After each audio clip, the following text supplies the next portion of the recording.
उत्तर प्रदेश में investor summit ground breaking ceremony 3.0 प्रधानमंत्री नरेंद्र मोदी की मौजूदगी जो इस सेरेमनी को खास बना रही है। डिजिटल उद्घाटन प्रधानमंत्री नरेंद्र मोदी यहां पर कर चुके हैं। कुछ देर पहले यहां पर मुख्यमंत्री योगी आदित्यनाथ का संबोधन, जिसके जरिए योगी आदित्यनाथ ने खाका खींचा किस तरीके से निवेश के जरिए यूपी का विकास होगा, और अब प्रधानमंत्री नरेंद्र मोदी का ये संबोधन।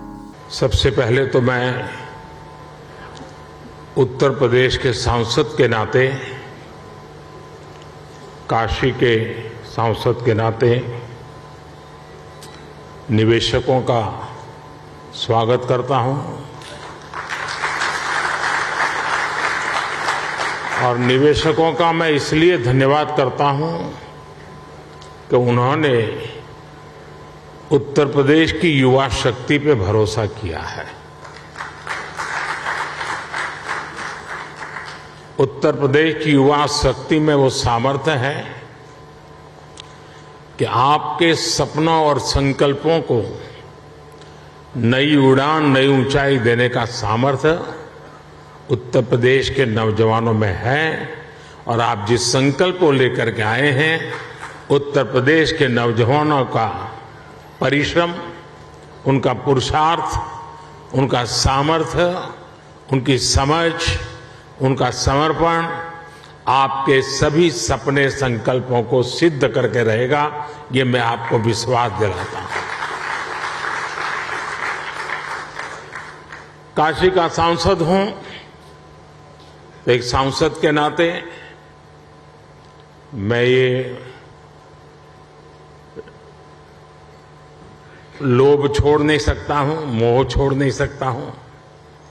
तो मैं इतना तो चाहूंगा कि आप लोग बहुत व्यस्त होते हैं, लेकिन कभी समय निकाल करके मेरी काशी देख के आइए। काशी बहुत बदली,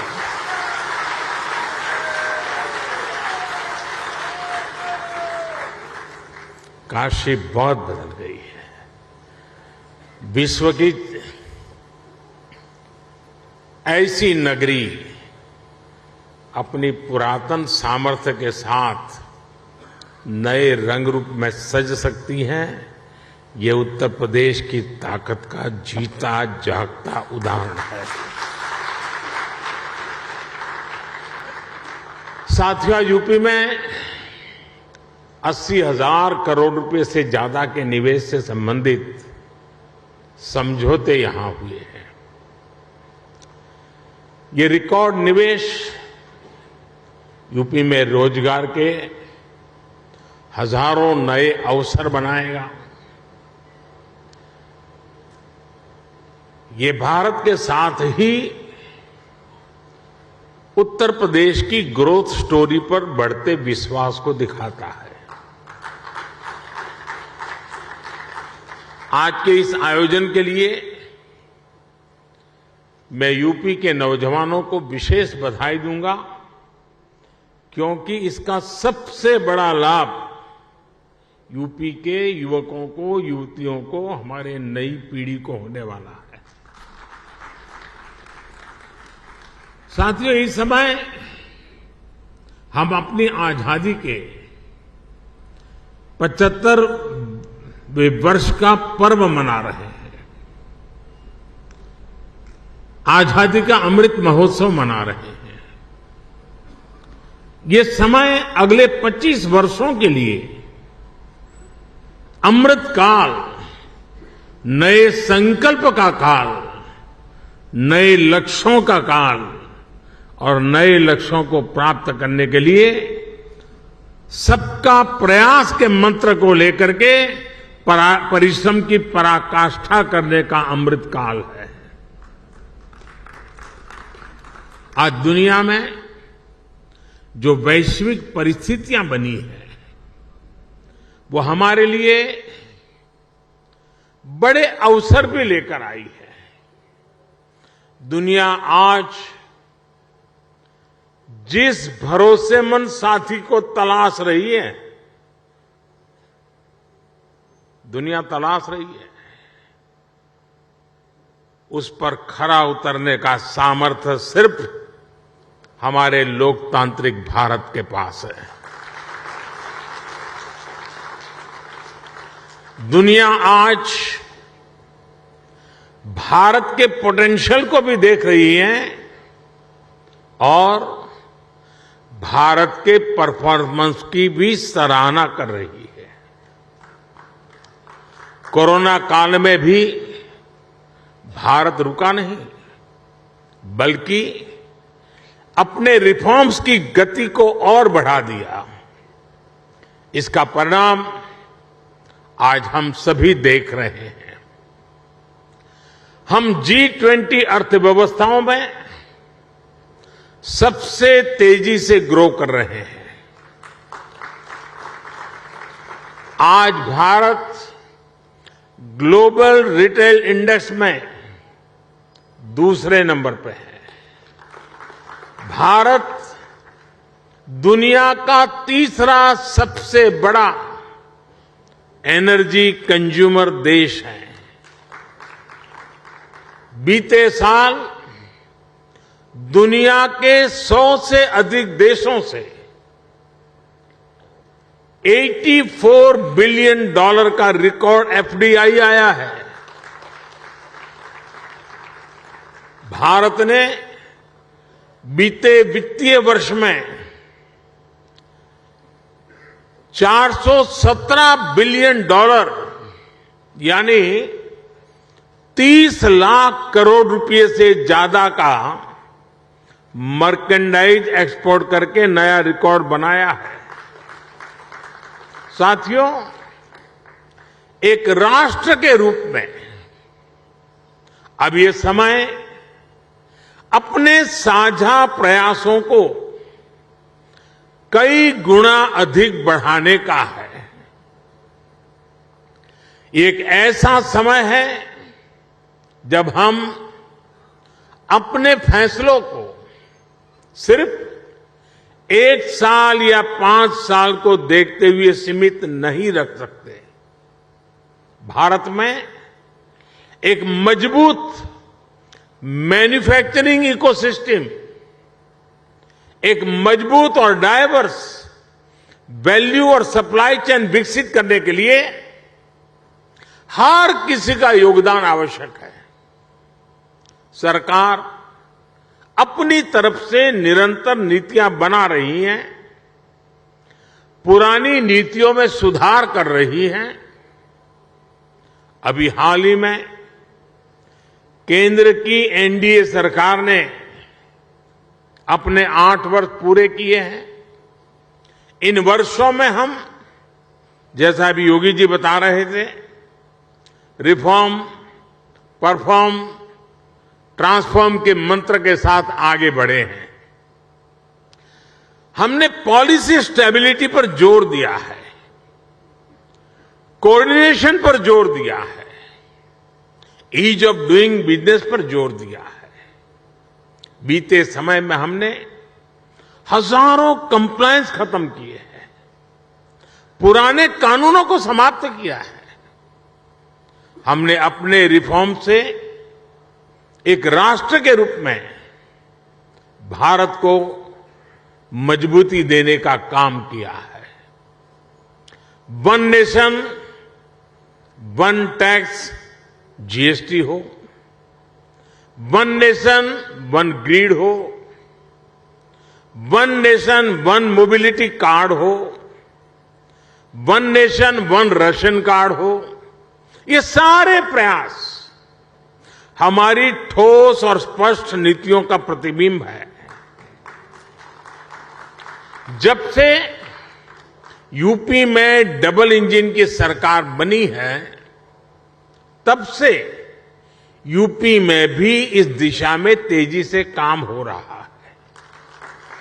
विशेषकर यूपी में जिस प्रकार कानून व्यवस्था की स्थिति सुधरी है, उससे व्यापारियों का भरोसा लौटा है, बिजनेस के लिए सही माहौल बना है।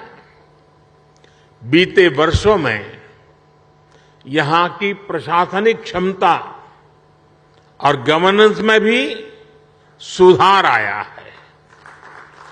इसलिए आज जनता का विश्वास योगी जी की सरकार पर है और जैसे उद्योग जगत के साथी अपने अनुभव के आधार पर अभी उत्तर प्रदेश की सराहना कर रहे थे, मैं सांसद के नाते अपने अनुभव बताता हूं।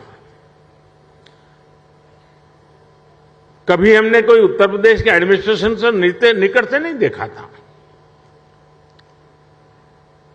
कभी मुख्यमंत्रियों की मीटिंगों में लोग आया करते थे तो वहां के एजेंडा कुछ अलग होते थे, लेकिन एक सांसद के रूप में जब मैं यहां काम करने लगा तो मेरा विश्वास अनेक गुना बढ़ गया कि उत्तर प्रदेश का ब्यूरोक्रेसी, उत्तर प्रदेश के एडमिनिस्ट्रेशन में वो ताकत है जो देश उनके पास चाहता है।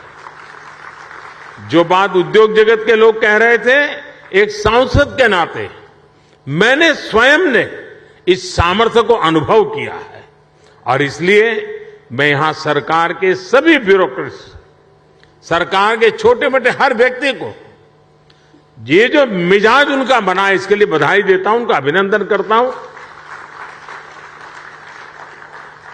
साथियों, आज यूपी की जनता ने 37 साल बाद किसी सरकार को फिर से सत्ता में वापस लाकर अपनी सेवा की जिम्मेदारी सौंपी है। साथियों, उत्तर प्रदेश में भारत की 5वें-6ठे हिस्से की आबादी रहती है, यानी यूपी के एक व्यक्ति की बेहतरी भारत के हर 6ठे व्यक्ति की बेहतरी होगा। मेरा विश्वास है कि यूपी ही है जो 21वीं सदी में भारत की ग्रोथ स्टोरी को मोमेंटम देगा। और इसी 10 वर्ष को आप देख लीजिए, एक उत्तर प्रदेश हिंदुस्तान का बहुत बड़ा ड्राइविंग फोर्स बनने वाला है जी। ये 10 वर्ष आपको दिखाई देगा, जहां परिश्रम की पराकाष्ठा करने वाले लोग हों, जिस प्रदेश में देश की कुल आबादी का 16% से अधिक कंज्यूमर बेस हो, जहां 5 लाख से अधिक आबादी वाले 1 दर्जन से ज्यादा शहर हो, जहां हर जिले का अपना कोई न कोई खास प्रोडक्ट हो, जहां इतनी बड़ी संख्या में एमएसएमईज हो, लघु उद्योग हो, जहां अलग अलग मौसमों में अलग अलग कृषि उत्पादों, अनाज, फल, सब्जियों की बहार हो, जिस प्रदेश को गंगा, यमुना, सरयू समेत अनेक नदियों का आशीर्वाद प्राप्त हो, ऐसे यूपी को तेज विकास से भला कौन रोक सकता है। साथियों, अभी इस बजट में ही हमने गंगा के दोनों किनारों पर, भारत सरकार के बजट की बात कर रहा हूं, 5-5 किलोमीटर के दायरे में केमिकल फ्री नेचुरल फार्मिंग का कॉरिडोर बनाने की घोषणा की है। डिफेंस कॉरिडोर की चर्चा तो होती है, लेकिन इस कॉरिडोर की कोई चर्चा नहीं करता है। यूपी में गंगा 1100 किलोमीटर से ज्यादा लंबी है और यहां के 25 से 30 जिलों से होकर गुजरती है। आप कल्पना कर सकते हैं कि नेचुरल फार्मिंग की कितनी बड़ी संभावना यूपी में बनने जा रही है। यूपी सरकार ने कुछ वर्ष पहले अपनी फूड प्रोसेसिंग नीति भी घोषित की है। मैं समझता हूं कॉरपोरेट वर्ल्ड के लिए, और यहां जो उद्योग जगत के लोग हैं उनसे मैं आग्रहपूर्वक इस विषय पर कहना चाहता हूं, कॉरपोरेट वर्ल्ड के लिए इस समय एग्रीकल्चर में इन्वेस्टमेंट की एक गोल्डन अपॉर्चुनिटी है। साथियों, तेज विकास के लिए हमारी डबल इंजन की सरकार इंफ्रास्ट्रक्चर, इन्वेस्टमेंट और मैन्युफैक्चरिंग तीनों पर एक साथ काम कर रही है। इस साल के बजट में 7.5 लाख करोड़ रुपए के अभूतपूर्व कैपिटल एक्सपेंडिचर का एलोकेशन इसी दिशा में उठाया गया कदम है। मैन्युफैक्चरिंग को बढ़ावा देने के लिए हमने पीएलआई स्कीम्स घोषित की हैं, जिनका लाभ आपको यहां यूपी में भी मिलेगा। यूपी में बन रहा डिफेंस कॉरिडोर भी आपके लिए बेहतरीन संभावनाएं लेकर आ रहा है। भारत में आज डिफेंस मैन्युफैक्चरिंग पर जितना जोर दिया जा रहा है, उतना पहले कभी नहीं दिया गया। आत्मनिर्भर भारत अभियान के तहत हमने बड़ी हिम्मत के साथ फैसला किया है। हमने 300 चीजें ऐसी आइडेंटिफाई की हैं और हमने निर्णय किया है कि ये 300 चीजें अब विदेश से नहीं आएगी। यानी मिलिट्री इक्विपमेंट से जुड़ी हुई ये 300 चीजें हैं। मतलब डिफेंस के क्षेत्र में जो मैन्युफैक्चरिंग में आना चाहते हैं, उनके लिए इन 300 प्रोडक्ट के लिए तो मार्केट, एश्योर्ड मार्केट अवेलेबल है। इसका भी आपको बहुत ज्यादा लाभ मिलेगा। साथियों, हम मैन्युफैक्चरिंग और ट्रांसपोर्ट जैसे पारंपरिक बिजनेस की डिमांड को पूरा करने के लिए फिजिकल इंफ्रास्ट्रक्चर को आधुनिक बना रहे हैं। यहां यूपी में भी आधुनिक पावर ग्रिड हो, गैस पाइपलाइन का नेटवर्क हो या फिर मल्टी मॉडल कनेक्टिविटी, सभी पर 21वीं सदी की आवश्यकताओं के अनुसार काम हो रहा है। आज यूपी में जितने किलोमीटर एक्सप्रेसवे पर काम हो रहा है, वो अपने आप में एक रिकॉर्ड है। आधुनिक एक्सप्रेसवे का सशक्त नेटवर्क उत्तर प्रदेश के सभी इकोनॉमिक जोन्स को आपस में कनेक्ट करने वाला है। जल्द ही यूपी की पहचान आधुनिक रेलवे इंफ्रास्ट्रक्चर के संगम के रूप में भी होने वाली है। ईस्टर्न और वेस्टर्न डेडिकेटेड फ्रेट कॉरिडोर, यही यूपी में आपस में एक दूसरे से जुड़ने वाले हैं। जेवर समेत यूपी के 5 इंटरनेशनल एयरपोर्ट यहां की इंटरनेशनल कनेक्टिविटी को और मजबूत करने वाले हैं। ग्रेटर नोएडा का क्षेत्र हो या फिर वाराणसी, यहां 2 multi modal logistic transport hub का निर्माण भी हो रहा है। इंडस्ट्रियल स्ट्रेटेजी के हिसाब से, लॉजिस्टिक के हिसाब से यूपी देश के सबसे आधुनिक इंफ्रास्ट्रक्चर वाले राज्यों में शामिल हो रहा है। यूपी में बढ़ती हुई ये कनेक्टिविटी और बढ़ता हुआ इन्वेस्टमेंट यूपी के युवाओं के लिए अनेक नए अवसर लेकर आ रहा है।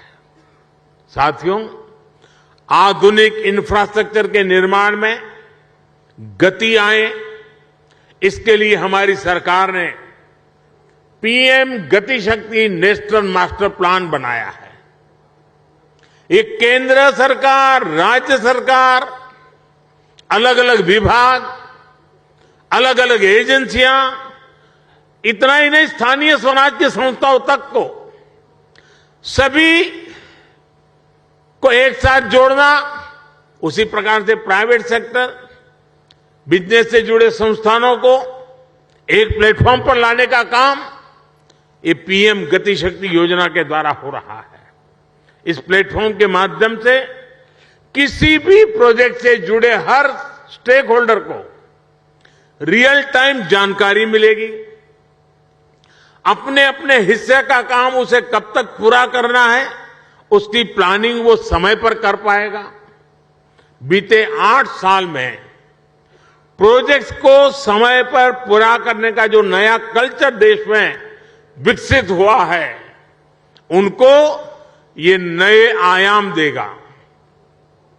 साथियों, बीते वर्षों में भारत ने जिस तेजी से काम किया है, उसका एक उदाहरण हमारी डिजिटल क्रांति है।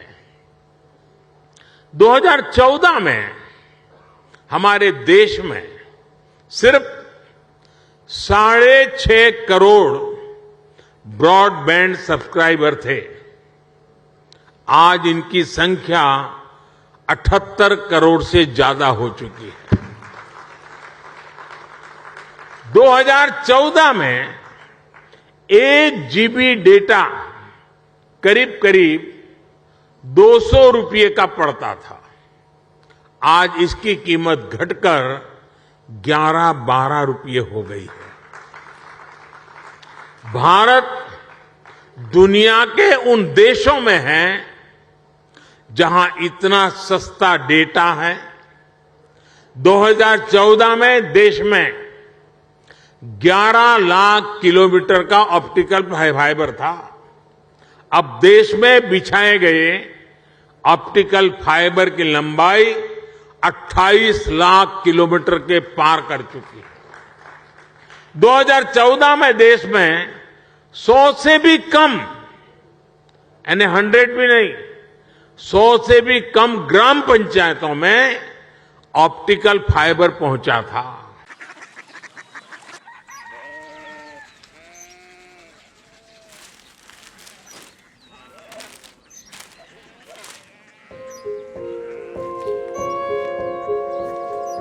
बाबा बाबा, कोरिया सिटी জানি না।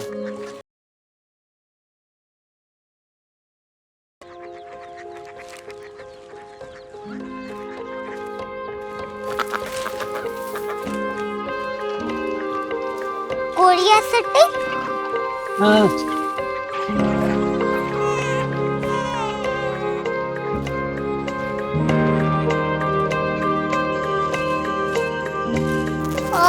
कोरिया सिटी कहाँ पे है? शहर अंग्रेजी लगे हैं।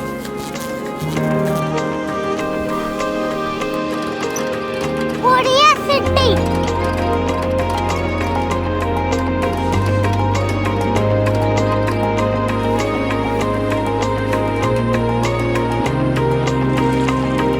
वो बहुत दूर है।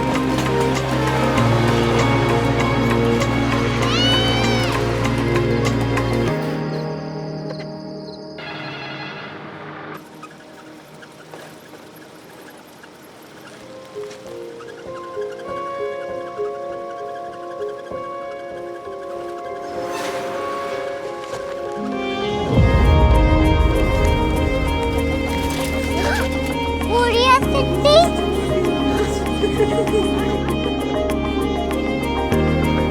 दुनिया को बोलना है, कुछ लोग बड़े होते हैं। कोरिया सिटी कहाँ है? प्रोफेसर साहब को पता होगा।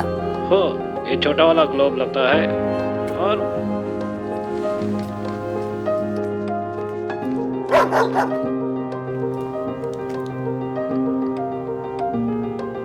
पता नहीं, मेरी बेटी से जाके मिल लो, शायद उसे मालूम हो।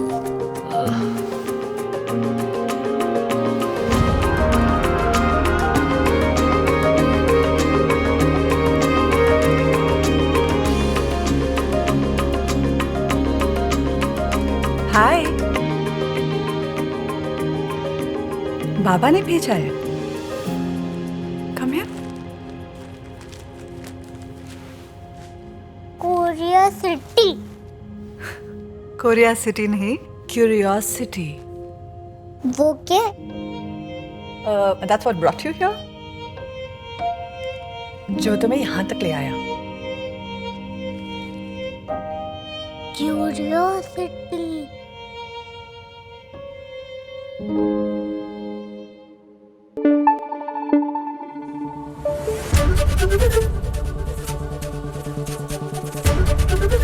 एबीपी न्यूज आपको रखे आगे।